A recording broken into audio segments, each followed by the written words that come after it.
Welcome to the Move to Value podcast, powered by Chess Health Solutions. The Move to Value podcast is dedicated to helping healthcare providers understand and make the transition into value-based care. We do this through conversations and the sharing of innovative ideas with experts and leaders throughout the healthcare industry. Our mission is to sustainably transform the healthcare experience for the patient, provider, and care team by cultivating a value-oriented, compassionate, and health-aligned community. Today, we continue our conversation with CareNet's Laneita Williamson to dig deeper into the effect of trauma on well-being and the impact of adverse childhood experiences on a patient's health. Laneita Williamson, welcome back to the Move to Value podcast. Thank you so much. I'm glad to be here. Last time we talked quite a bit about trauma and trauma-informed care. Can you share how healthcare providers can help patients address their trauma? Yes, so healthcare providers can learn about trauma-informed care, and they can use that at the individual level, the organizational level, and even advocate at the system level through legislation. But at the individual level, once you learn about trauma-informed care, there are 4 R's that we kind of want everybody to be utilizing with every person they come in contact with. Those 4 R's are realizes, recognizes, responds, and resist. So realizes means that we realize the widespread impact of trauma on patients, that there are adverse childhood experiences that changes the architecture of the brain when it's pervasive and toxic. And then those changes create a latency period to adulthood. And then there's around 40 plus diagnoses that have a correlation to those childhood adversities. And just knowing how many people nationally and globally have childhood adversities is the first step. We want to realize that the people we are treating today, we are seeing the symptoms of what occurred decades ago in their childhood. So when we realize that, our next step is going to be to recognize what those signs and symptoms are, how they show up in our clinic setting. Is it showing up through their social status? Is it showing up through their behaviors? Is it showing up through their inability to be part of the treatment plan, leaving against medical advice? Is it showing up with diagnoses that we know are correlated to that adversity or that trauma in childhood? And then once we recognize those signs and symptoms, then our logical next step is, well, how do we respond? What do we do? Well, we respond by fully integrating our knowledge about trauma with that individual. Asking them, how are things in your life impacting you? What in your life has impacted you that may be working against you with your health right now? That can open up a discussion with a patient. Another way that physicians or providers can respond is to look at their hospital policies, procedures, and practices. What are we doing that may be hurting our patients instead of actually helping them? Which that leads us into our last and final R, which is resist. We want to seek to actively resist re-traumatization. And that may look different from one patient to the next. But once we become trauma-informed, we learn very quickly to ask what makes you feel safe. We want to make sure that we're helping you in the space that you're in. And we do things from a lens of curiosity. Is what I'm about to do possibly a trigger for a person? And if it is, how can I work with this patient to help them know what may be part of their treatment plan and how we can navigate through it so that they are not traumatized? So, although there are 4 R's that we know of in trauma-informed care, there are 2 more R's that have been used in a recent book that I'm familiar with. And the first is repair, and the second is resilience.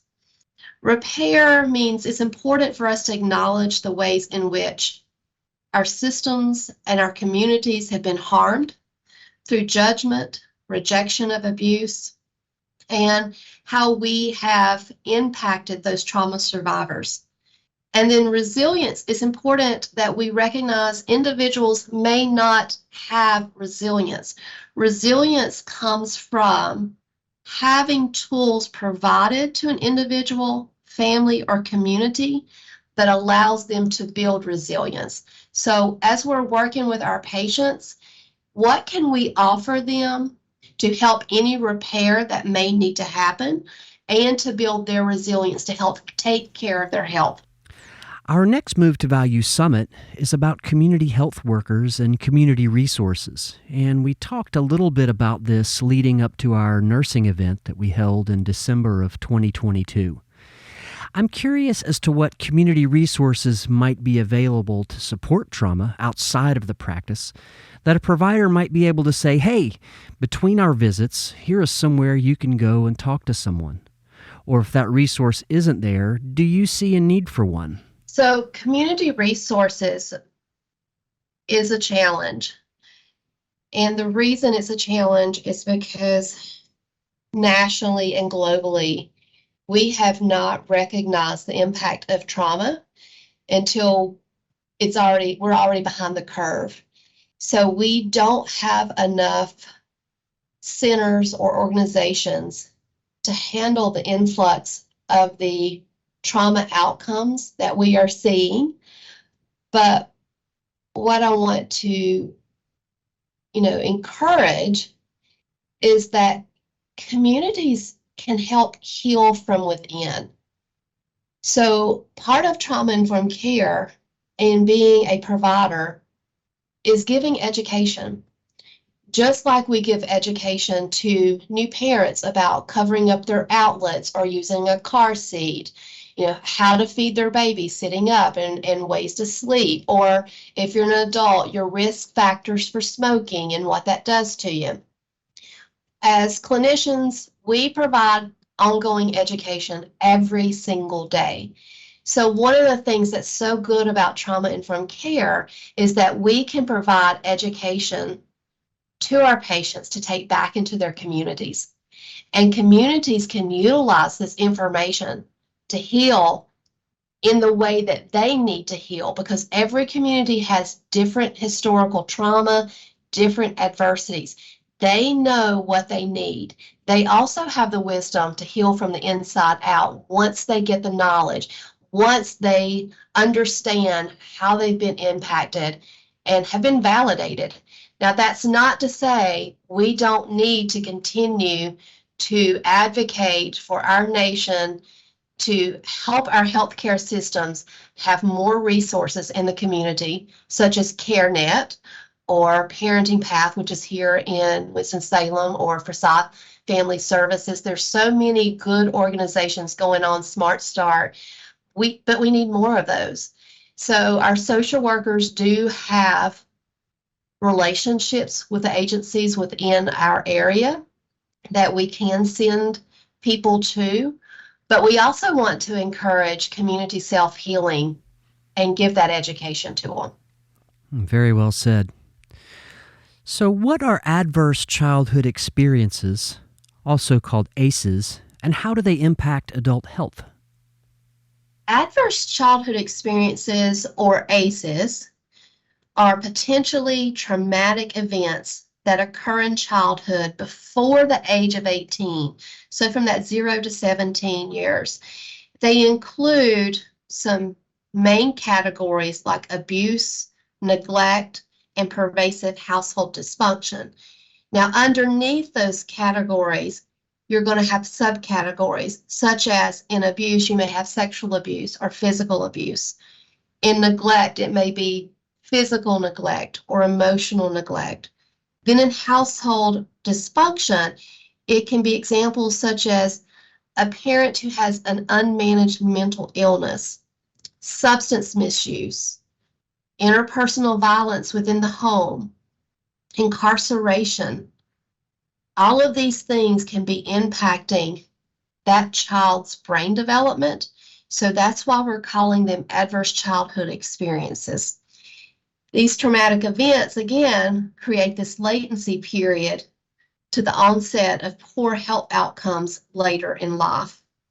These adversities, we now know that by the time there are 6 or more of those categories that I just spoke to, in the original adverse childhood experience study, those patients that had 6 or more of those, their life expectancy was 20 years less than children who had none of those adversities.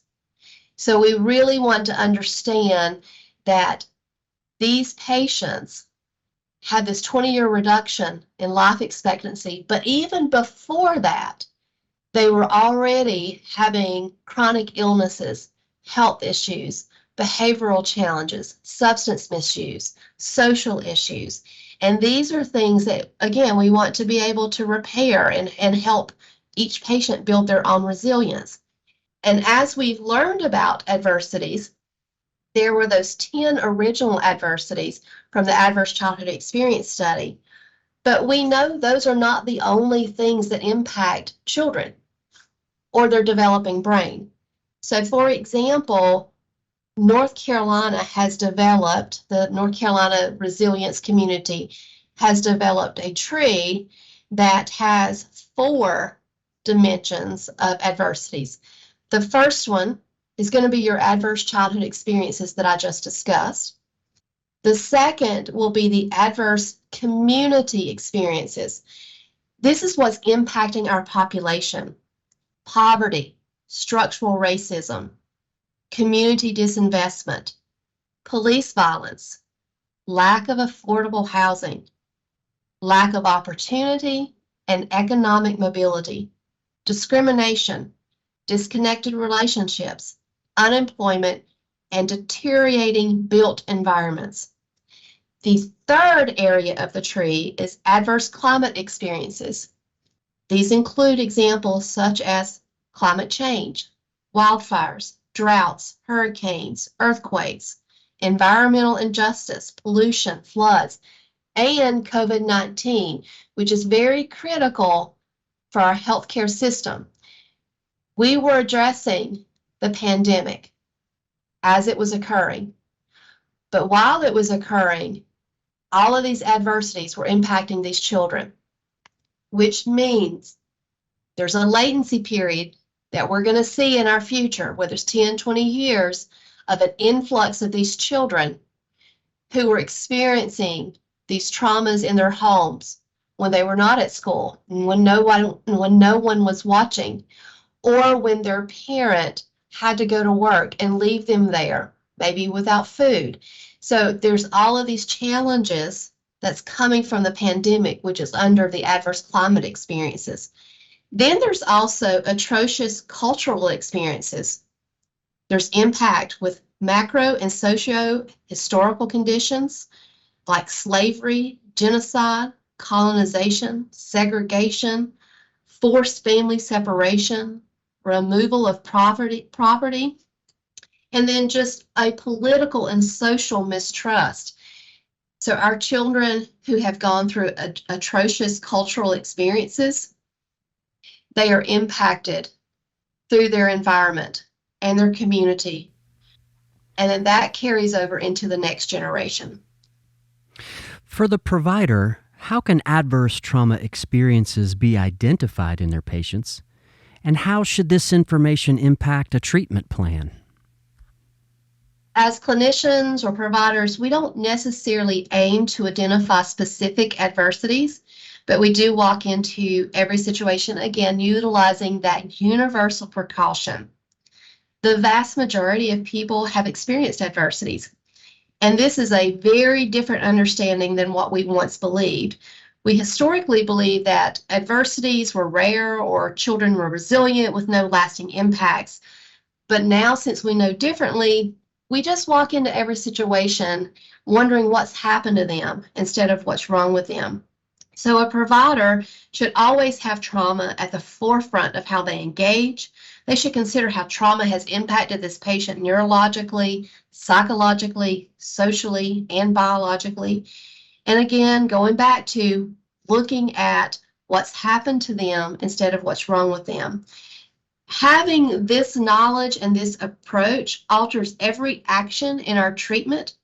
It changes how we engage to minimize triggers. It helps us resist that re-traumatization.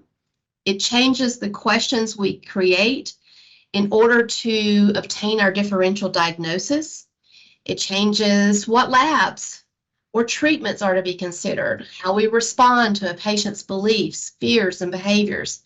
Then we also begin to collaborate differently with other providers and just be cognizant of reporting to each other in a trauma-informed approach.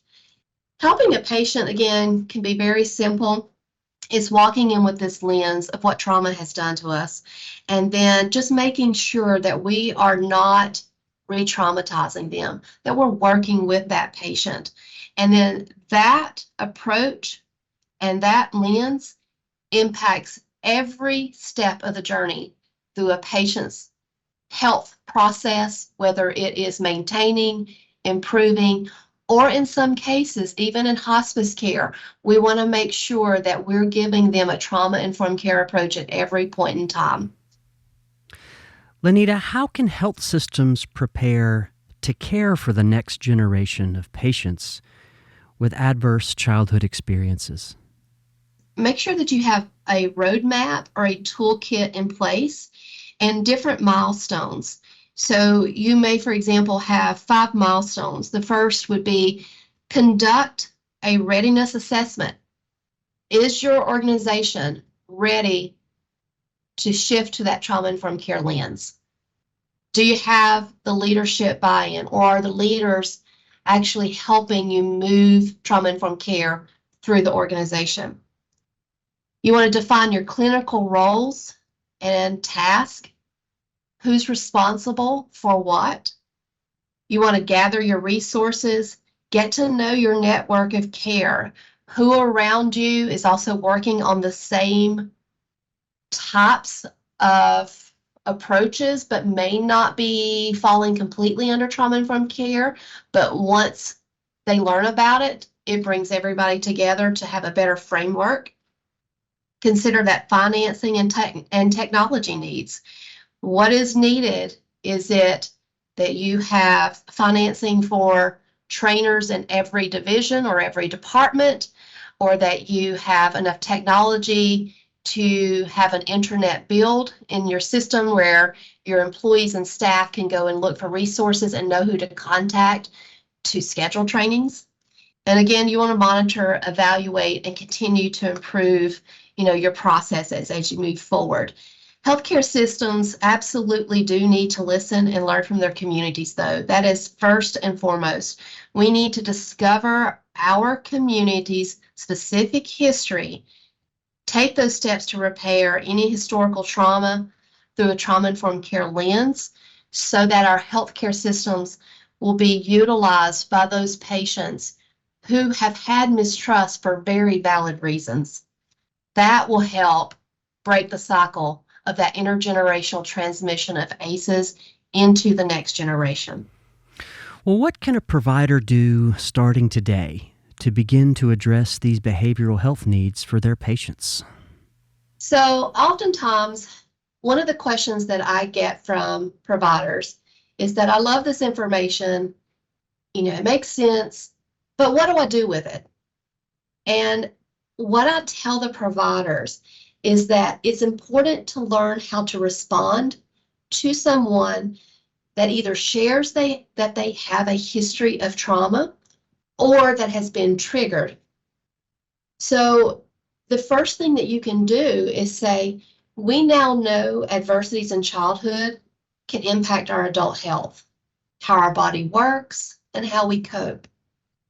How do you feel any adversities in your past may be impacting you now? Oftentimes, that allows the patient to open up to share or to express a concern. Typically, they don't, because it's such a private moment, they're not going to share a lot. And that's another thing that providers are worried about is the time. Most of the time, they will just share something small.